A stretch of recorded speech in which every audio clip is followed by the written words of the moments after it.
Seolah berbalik arah mendukung Nikita Mirzani, media sosial kini dihebohkan oleh salah satu pengacara Reza Gladys yang kini berpihak kepada terdakwa. Sementara di sisi lain, bukti rekaman Nikita Mirzani atas dugaan adanya suap Reza Gladys terhadap aparat penegak hukum kini identitasnya mulai terkuak. Bahkan salah satu jaksa fungsional kini juga turut angkat suara membela keberanian seorang Nikita. Sidang Nikita Mirzani yang digelar di Pengadilan Negeri Jakarta Selatan diketahui seringkali memicu perhatian publik. Dijadwalkan untuk mendengarkan keterangan saksi-saksi yang dihadirkan oleh jaksa penuntut umum sebagai wakil Tuhan, alih-alih memperhatikan keterangan saksi secara seksama. Majelis hakim justru terekam tidur di kursi ruang sidang. Bagaimana mau memberikan putusan atau memvonis suatu perkara jika sang hakim malah tertidur pulas? Tak cukup sampai di situ, jalannya persidangan diwarnai insiden yang memicu perbincangan hangat. Di tengah suasana sidang yang tegang, seorang JPU bernama Indah Putri Manurung justru tertangkap kamera sedang sibuk merekam video menggunakan ponselnya.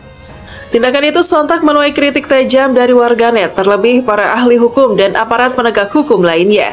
Menurutnya, perilaku sang jaksa tersebut tidak profesional dan tidak mencerminkan etika seorang penegak hukum di ruang sidang.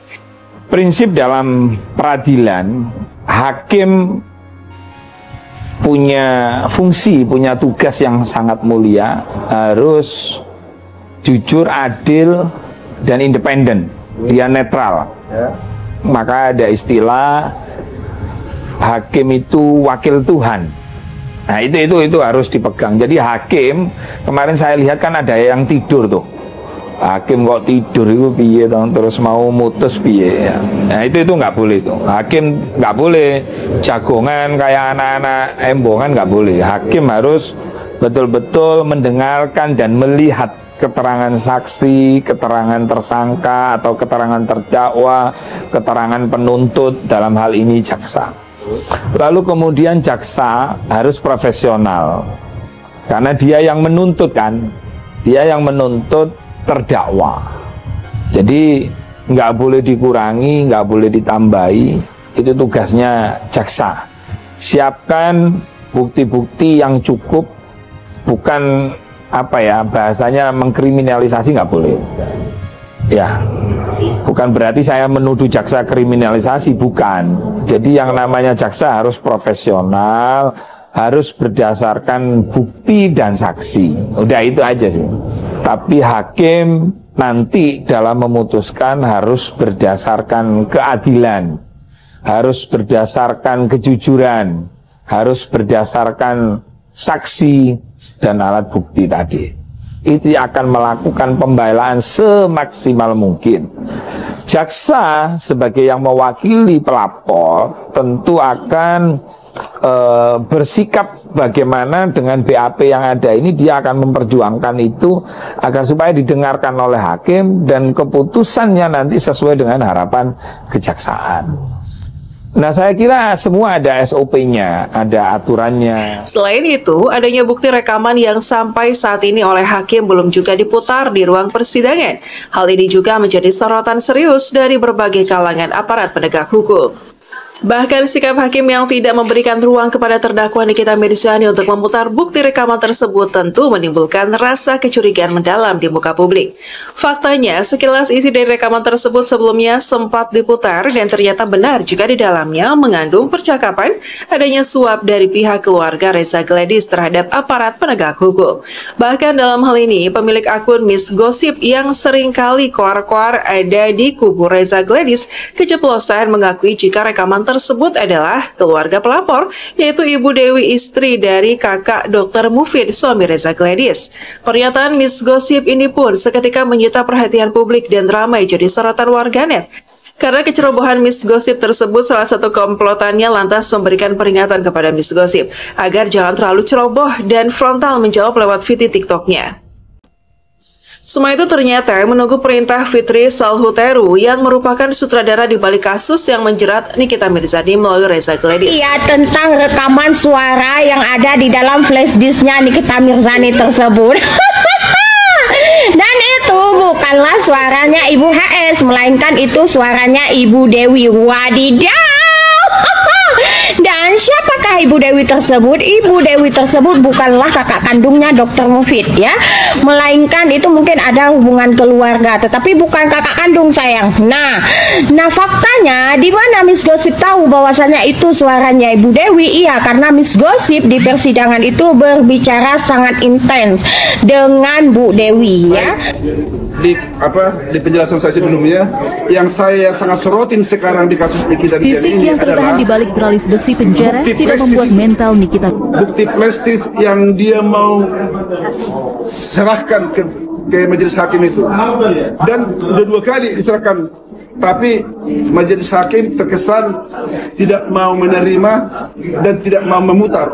Ini yang membuat sebenarnya jadi membuat masyarakat umum maupun praktisi hukum maupun wartawan-wartawan yang membuat seperti ada tanda tanya ada apa begitu. Dan saya yakin kalau Nikita Mirzani mau memberikan bukti itu dan mau membuka itu, dia karena dia yakin bahwa setelah diputar itu diterima itu apa sama hakim dan diputar itu plastis itu, ada hal-hal penting di sana yang tentu yang bisa sangat membantu meringankan akan nanti putusan dia, bahkan mungkin bisa bebas kalau memang. Selain itu, belakangan muncul salah seorang jaksa yang kini juga menjadi pusat perhatian, sebab ia mengaku kenal dengan jaksa fungsional bernama Indah Putri Manurung yang sikapnya dikenal arogan, dan bahkan ia sempat dinonaktifkan karena terindikasi jaksa yang bermasalah. Mengejutkannya lagi, jaksa ini rupanya menyukai tindakan Nikita Mirzani dan sangat mengapresiasinya, karena ia sosok wanita pemberani menyuarakan keberanian soal maraknya skincare ilegal. Bahkan secara tegas ia juga memberikan arahan pada Nikita Mirzani agar melaporkan para oknum jaksa yang telah mengkriminalisasi dirinya itu. Sama Nikita Mirzani, kenapa? Karena Nikita Mirzani, saya itu jadi melek. Oh, skincare tuh kayak begini. Oh, skincare-nya si A itu nggak bagus. Oh, skincare-nya si B itu ada kandungan merkuri. Oh, akhirnya saya jadi melek terkait skincare gitu. Ya, saya sendiri nggak pakai skincare ya, Tapi ya sisi positifnya Nikita Mirzani itu kita jadi tahu lah, jadi melek terkait skincare begitu. Itu sih saya kalah. Hakim tidur, laporkan aja Kak. Itu nggak jelas, itu oknum hakimnya itu nggak jelas kalau tidur. Ya menodai tempat orang untuk mencari kepastian dan keadilan hukum gitu ya. Sudah saya sampaikan bahwa pada umumnya pada saat kita mendokumentasikan itu harus meminta izin begitu ya. Kalau tidak tentu jaksa tersebut atau seseorang tersebut, barang siapa atau setiap orang tersebut bisa dilaporkan ya, Misalkan Nikita Mirzani nggak terima nih, bisa melaporkan, silakan, nggak apa-apa. Sudah pada tahu belum ini melaporkan oknum jaksanya itu ke KPK? Udah pada tahu belum? Udah pada tahu belum? Hakim tidur, laporkan aja Kak. Itu nggak jelas, itu oknum hakimnya itu nggak jelas kalau tidur. Ya menodai tempat orang untuk mencari kepastian dan keadilan hukum gitu ya.